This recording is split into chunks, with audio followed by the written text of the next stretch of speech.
Role of liver.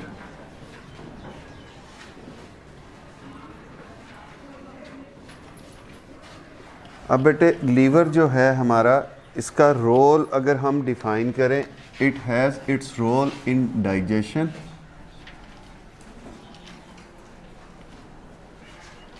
it acts as a storehouse also,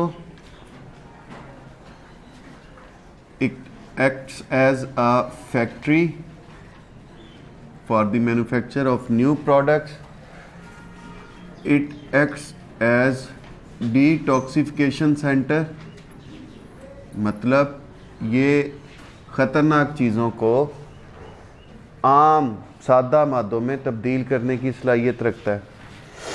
It has its exocrine function also,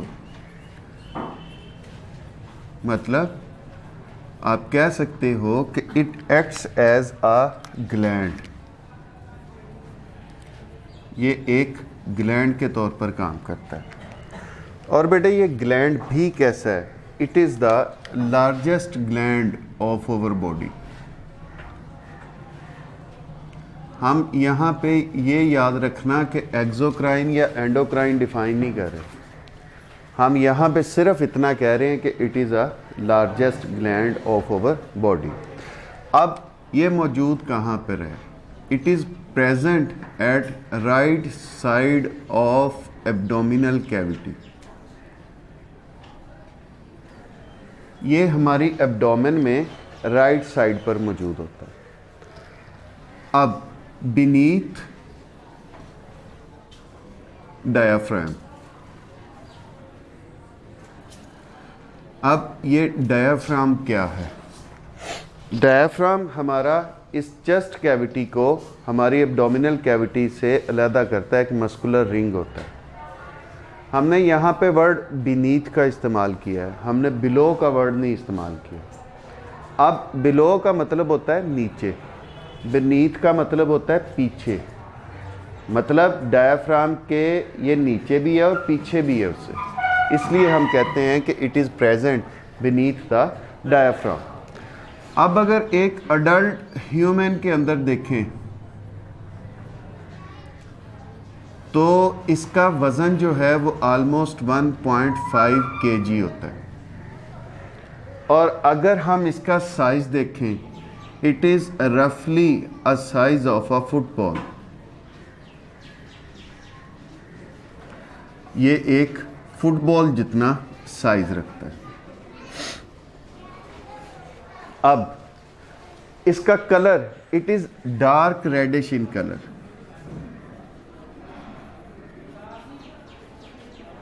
गहरे लाल रंग का होता है, और इस डार्क रेडिश कलर के साथ साथ इसकी मल्टी लोब्स होती हैं। अब लोब में मैं बताता हूँ क्या है।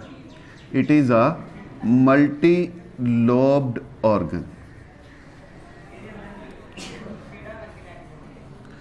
आम लफ्ज़ों में आप अपने याद रखने के लिए बस इतना सा कर लो कि लोब्स से मुराद इसके ऊपर मुख्तलिफ उभार हैं। ठीक हो गया। लोब को डिस्क्राइब करना आपके लेवल पे वो अभी मतलब उतना आप ना याद रखना है ना आपको रहना है। आप उभार इसके ऊपर कह लो जो हैं वो ज़्यादातर मौजूद होते हैं। फ्रंट वाली साइड इसकी ज़रा प्लेन होती है, जो इसकी पोस्टीरियर साइड होती है वो इसकी लोब्स रखती है अपने ऊपर। तो मल्टी का मतलब बहुत सारी, तो इसके ऊपर बहुत सारी लोब्स जो हैं मौजूद होती हैं। अब बेटे इसकी जो वेंट्रल साइड है, it's ventral side contain gall bladder, या आप कह लो gall bladder is present at its ventral side. अब वेंट्रल साइड होती क्या है? ये हमारे पास हाथ है, हमारी एनाटॉमिकल पोजीशन ये है। हाथ की जो ये वाली सतह होती है ये डोर्सल होती है, और जो पीछे वाली सतह होती है ये पीछे आएगा। एक्चुअली ऐसे नहीं है हाथ हमारे, हाथ हमारे ऐसे हैं। ये सामने वाली साइड है, ये पीछे वाली साइड है, ये डॉर्सल साइड है और ये वेंट्रल साइड है। तो आपके लीवर की जो वेंट्रल साइड होती है वहाँ पर गाल ब्लैडर जो है वो मौजूद होता है। अब गाल ब्लैडर हम पहले भी डिस्कस कर चुके। गाल ब्लैडर क्या करता है? It stores bile. ये किसको स्टोर करता है? बाइल आ कहाँ से रही है? Coming from liver.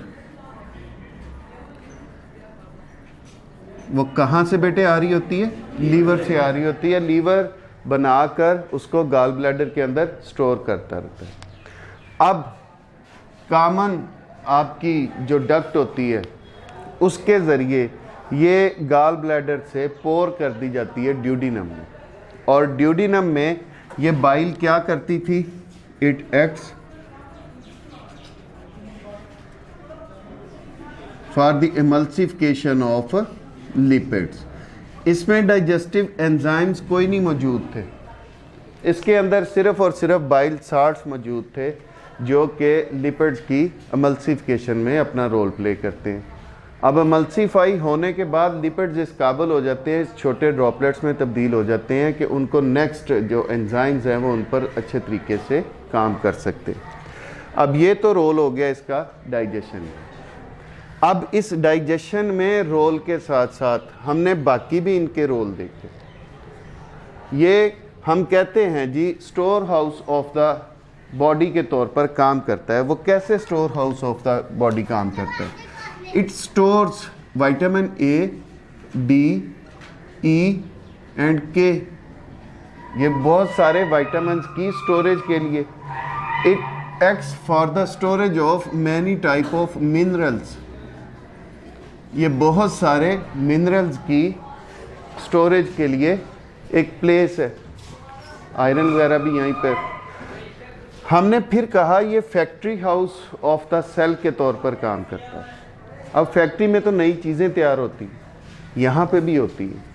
ये डीएमिनेशन का प्रोसेस करता है। What is deamination? डीअमाइनेशन कह ले, डीएमिनेशन कह ले। अब व्हाट इज डीएमिनेशन? ये removes amino group from protein. ये प्रोटीन से अमाइनो ग्रुप जो है उसको उतार देता है। जब वो उतर गया, अब पीछे सिर्फ कार्बन चेन बच गई। अब वो कार्बन चेन को अपनी मर्जी से कार्बोहाइड्रेट्स में भी तब्दील कर सकता है, लिपिड्स में भी तब्दील कर देता है। मतलब यहाँ पर ग्लूकोनियोजेनेसिस का प्रोसेस भी हो सकता है, यहाँ पर लाइपोनियोजेनेसिस का प्रोसेस भी हो सकता है। मतलब हम प्रोटीन से कार्बोहाइड्रेट्स, प्रोटीन से लिपिड्स, हम मतलब इनको आपस में ये कन्वर्ट कर सकता है। इसकी मिसाल ऐसे है, अगर कोई इंसान मोटा हो रहा है, कुछ भी खाता रहे, वो मोटा होता रहता है, ऐसे ही है ना। अब इसका क्या मतलब है? आप जो कुछ भी खा रहे हो वो आपकी बॉडी उसको फैट में तब्दील करती जा रही है, और खा तो हम प्रोटीन रहे हैं, चर्बी कैसे बढ़ रही है? खा तो हम कार्बोहाइड्रेट्स रहे हैं, चर्बी कैसे बढ़ रही है? तो वो हमारा लीवर है जो ये प्रोसेस कर रहा है कि उसमें उसने प्रोटीन्स को कार्बोहाइड्रेट्स में, कार्बोहाइड्रेट्स को प्रोटीन्स में, लिपिड्स में तब्दील करता जाएगा। मतलब एक तरह के मॉलिक्यूल को दूसरी तरह के मॉलिक्यूल्स के अंदर तब्दील करता चला जाता है। Factory of the body. अब इसी की दूसरी एग्जांपल, ये हम जो खाया कार्बोहाइड्रेट वो ग्लूकोज में तब्दील हुआ, ग्लूकोज एब्जॉर्ब हुआ, ग्लूकोज जो है वो ग्लाइकोजन में तब्दील कर दिया गया। अब what is glycogen? Glycogen storage form of carbohydrates. अब ये मसल्स के अंदर भी स्टोर होती है, लीवर के अंदर भी स्टोर होती है। क्यों स्टोर होती है? जब हमें भूख लगी है और हमें खाने के लिए कुछ भी दस्तयाब नहीं, तो ये हमारी ग्लाइकोजन जो है ये दोबारा से ग्लूकोज में तब्दील होगी और हमें रेस्पिरेशन के ज़रिए एनर्जी मिलेगी। ग्लूकोज की सूरत में होगा तो वो एनर्जी देगा। अच्छा जी, अब बेटे ये डिटॉक्सिफिकेशन में काम आता है। अब इससे क्या मुराद है? It detoxify toxins.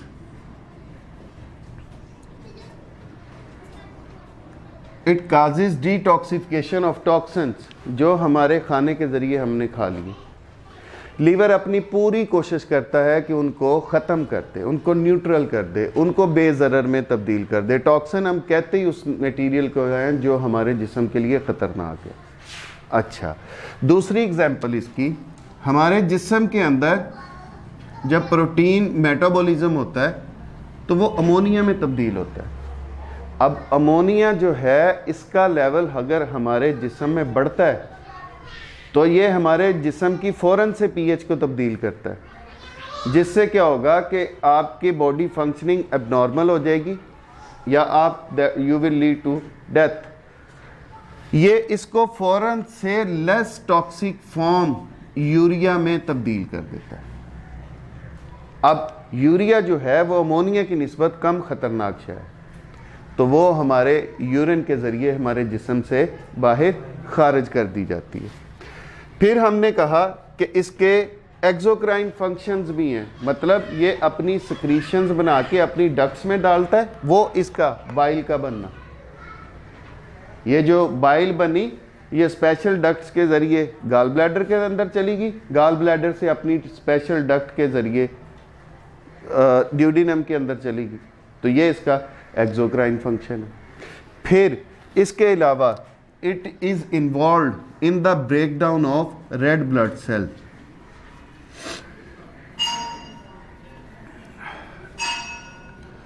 ये रेड ब्लड सेल्स की ब्रेकडाउन में इन्वॉल्व है। हमने कहा था एक रेड ब्लड सेल जो है वो 120 दिन जिंदा रहता है। 120 दिन जिंदा रहने के बाद फिर वो कहाँ पे चला जाता है?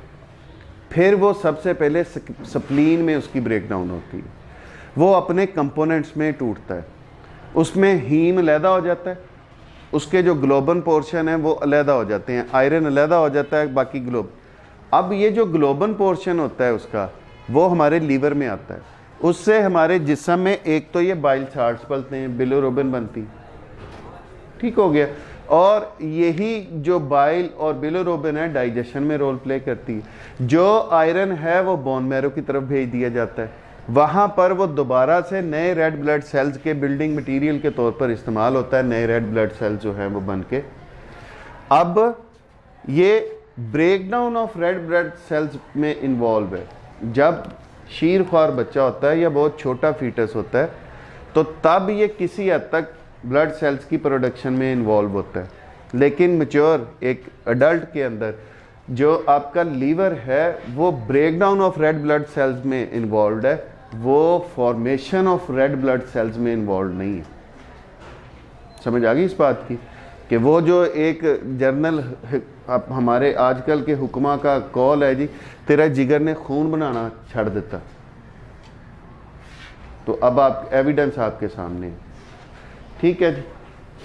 अच्छा जी, फिर उसके बाद चूंकि बेटे यहाँ पर एक फैक्ट्री के तौर पर, एक कारखाने के तौर पर ये काम कर रहा है, लगातार वर्किंग की वजह से यहाँ पर हीट प्रोड्यूस हो रही है, और ये जो हीट प्रोड्यूस हो रही है ये हमारे बॉडी टेम्परेचर को मेंटेन रखने में इस्तेमाल हो जाती है। ये हीट कहाँ पे इस्तेमाल हो जाती है? हमारे बॉडी टेम्परेचर को बरकरार रखने में इस्तेमाल हो जाती है। अच्छा जी, अब बेटे इसके अलावा इसका काम, ये जो हम इसको अजाफी ज़िम्मेदारियां दे देते हैं, अजाफी ज़िम्मेदारियों से मुराद ये हमारे करतूत, हमारे फास्ट फूड्स और हमारी कोल्ड ड्रिंक्स जो है वो अजाब हैं इसके लिए। वो अजाब क्यों है इसके लिए? इसको लगातार ये सारे काम करने पड़ते हैं उनके लिए, उनको डिटॉक्सीफाई करना पड़ता है। जब एक शय, मेरी कैपेसिटी ही रोज़ाना 10 किलोमीटर चलने की है और मैं 100 किलोमीटर अपने लिए टारगेट सेट कर लूँ तो मैं कितने दिन चल लूँगा? ज़ाहिर बात है आहिस्ता आहिस्ता थकना शुरू हो जाऊँगा। तो फिर इसकी तरफ भी ऐसी ही सूरत हाल होती है। आपके कोलाज और कोल्ड ड्रिंक्स जो हैं वो आपकी ब्लड पीएच को डिस्टर्ब कर देते हैं। वो आपके जिस्म में मौजूद, हड्डियों में मौजूद जो कैल्शियम होता है उसको डिज़ोल्व करना शुरू कर देते हैं, जिसकी वजह से वो भी मतलब ना सिर्फ वो लीवर को डैमेज कर रहे हैं, वो आपकी ब्लड पीएच को भी तब्दील कर रहे हैं, वो आपकी हड्डियों को भी कमज़ोर करने में अपना रोल प्ले कर रहे होते हैं। तो इसलिए ये जो ज़्यादा एसिडिक फूड्स होते हैं उनसे बचना चाहिए, उनको कम से कम जो है वो बल्कि ना ही इस्तेमाल किया जाए तो वो ज़्यादा बेहतर। अच्छा जी, एक इम्पॉर्टेंट फंक्शन इसका, इट प्रिपेयर्स और manufacture fibrinogen, it is involve in the manufacture of fibrinogen. अब फाइब्रिनोजन क्या है? फाइब्रिनोजन एक प्रोटीन है। ये फाइब्रिनोजन इनएक्टिव फॉर्म है और फिब्रिन जो है ये इसकी एक्टिव फॉर्म है। फाइब्रिनोजन पैदा होगी तो वो फिब्रिन में तब्दील होगी। अब फिब्रिन का काम क्या होता है? ये हमारे ब्लड क्लॉटिंग में रोल प्ले करती है। हमारे ज़ख़म होता है, वहाँ से ब्लड रिसता है, तो ये एक इम्पॉर्टेंट फैक्टर है। 13 टोटल फैक्टर्स हैं जो ब्लड क्लॉटिंग में रोल प्ले करते हैं, जिनमें से फिब्रिन एक है। जिस तरह हमारे प्लेटलेट ब्लड क्लॉटिंग में हिस्सा लेते हैं, विटामिन के ब्लड क्लॉटिंग में हिस्सा लेता है, इसी तरह फिब्रिन जो है वो भी ब्लड क्लॉटिंग में हिस्सा लेता है। अगर इन 13 फैक्टर्स में से कोई एक फैक्टर भी सही काम नहीं करेगा तो अगर आपके ज़ख़म लगता है तो खून रिसता है तो वो रुकेगा नहीं। ये अल्लाह ताला का एक बनाया गया मैकेनिज़्म है कि जिसमें 13 चीज़ें मिलकर एक्ट करती हैं। तो वो बज़ाहिर तो एक छोटी सी चीज़ है कि एक सुई चुभी या ब्लड निकला और रुक गया, लेकिन उसके पीछे अल्लाह ताला की इतनी बड़ी हिकमत और इतनी बड़ी कारखाना जो है वो इन्वॉल्व होता है। यहाँ तक